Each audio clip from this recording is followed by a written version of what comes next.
नमस्कार, स्वागत है आपका। मेरा नाम है विपिन बेबाक। समाजवादी पार्टी ने मुरादाबाद लोकसभा सीट से नामांकन के बाद सांसद एसटी हसन का टिकट काट दिया है। मुस्लिम बाहुल्य मुरादाबाद लोकसभा सीट से रुचि वीरा को उम्मीदवार बना दिया है। अब पार्टी ने मेरठ सीट से गुज्जर कार्ड चल दिया है। सपा ने भारतीय जनता पार्टी यानी कि बीजेपी के टिकट पर चुनाव लड़ रहे रामानंद सागर के टीवी सीरियल रामायण के राम अरुण गोविल के सामने अतुल प्रधान को उतार दिया है। जी हाँ, समाजवादी पार्टी ने टिकट बदल दिया है और अब समाजवादी पार्टी के जो प्रत्याशी हैं वो हैं अतुल प्रधान। मेरठ में मुस्लिम समाज की आबादी प्रभावशाली है। पहले मुरादाबाद और अब मेरठ पर सवाल उठते रहे हैं कि मुस्लिम समाज की बहुलता वाली सीटों पर अखिलेश यादव मुस्लिम उम्मीदवार उतारने में क्यों हिचक रहे हैं। सपा की इस हिचक के पीछे सबसे बड़ी वजह मायावती की अगुवाई वाली बहुजन समाज पार्टी यानी कि बसपा की आक्रामक मुस्लिम पॉलिटिक्स को बताया जा रहा है। मायावती की पार्टी यूपी में हुए निकाय चुनाव के समय से ही दलितों के साथ मुस्लिम का समीकरण सेट कर वोटों का नया गणित बढ़ने की कोशिश में जुटी हुई है। इसकी छाप लोकसभा चुनाव के लिए बसपा उम्मीदवारों की लिस्ट पर भी नजर आई है। बसपा की पहली लिस्ट में 16 उम्मीदवारों के नाम का ऐलान हुआ और इसमें 7 मुस्लिम उम्मीदवार थे।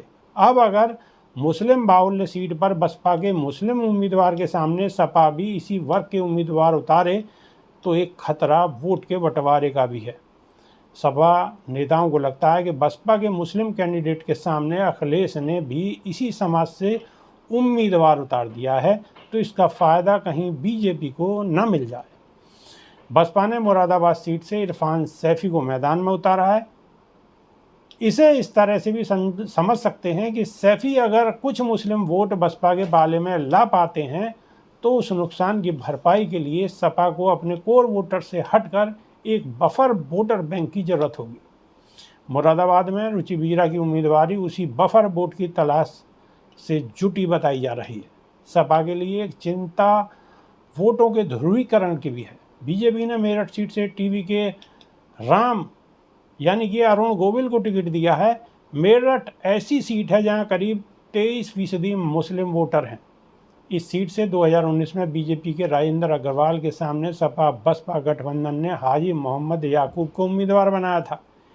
बीजेपी के राजेंद्र 5000 से भी कम वोटों के अंतर से जीत सके थे।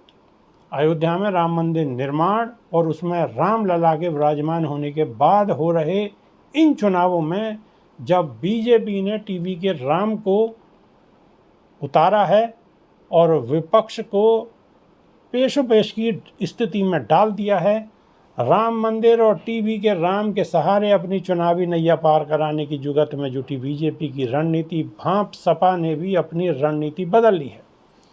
सपा नेताओं को भी किसी मुस्लिम चेहरे पर दाव लगाने की स्थिति में वोटों का ध्रुवीकरण होने की आशंका थी और कहा जा रहा है कि सपा ने ध्रुवीकरण की आशंका को कम से कम करने के लिए ही मुस्लिम कैंडिडेट पर दाव लगाने से परहेज किया।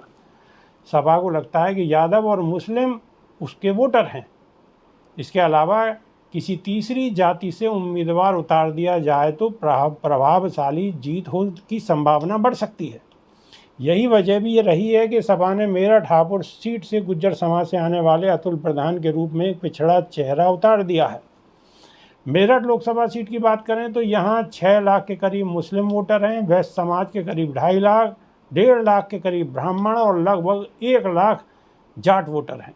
गुज्जर 90,000 हैं और 3 लाख दलित, 60,000 ठाकुर और 50,000 के करीब पंजाबी वोटर हैं। अभी के लिए सिर्फ इतना है। नमस्कार।